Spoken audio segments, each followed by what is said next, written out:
What's up, guys? This is Nick from Arch City Poker, and in today's video, I'm going to be continuing the Poker 101 series with today's topic covering bankroll management. So, I think for a lot of you guys watching this kind of video, you're expecting me just to throw out a number, like a number of buy-ins to have for each stakes. I'll mention some numbers later, but there are some more important things to consider as far as how many buy-ins you should have behind when you're going to play a certain level of poker, certain stakes. I wrote them down just because they're so important, so I didn't want to forget them. So you'll have to forgive me if I look away from the screen for a sec. But how good of a player are you?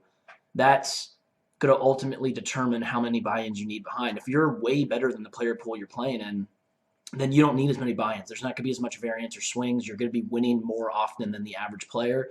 So you just simply don't need as many buy-ins.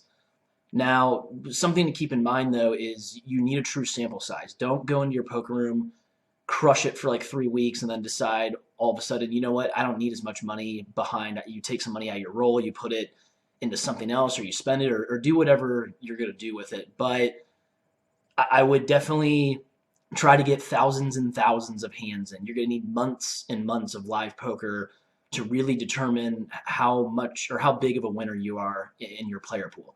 And that'll help determine how many buy-ins you need. Are you a tighter player or a looser player? If you're more loose and aggressive, especially like if you're kind of hyper aggressive, there's going to be more swings. There's going to be more variance with that kind of style. You're going to need more buy-ins.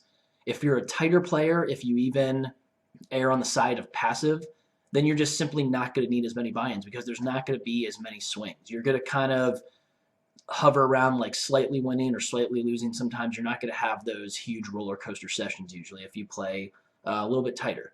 But if you are more aggressive, definitely keep that in mind, and you're probably going to need more buy-ins. Last but not least, and not last of all the concepts that I guess I could cover, but I think these four in general were the ones that I thought were the most important, is how deep are you allowed to buy in, or how deep do you buy into your game?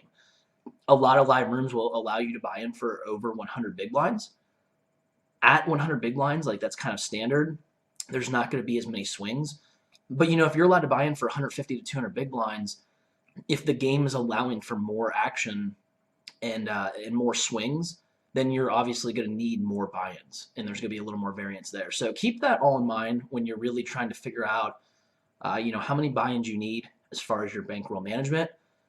If you guys need like an actual number, I would say 50 buy-ins is probably pretty good. It's a little conservative, but I tend to be a little more conservative with my own personal bankroll. I think that if you're going to be a little more aggressive with your bankroll, the time to do that is in the beginning at the lowest stakes, because those are the stakes that it's easiest to get back to. Like if you blow your roll at 1-2 no limit or 2-5, and you need to make a little more money before you jump back into playing on a regular basis, it's not super hard to do that often. You can get back to those stakes pretty easily.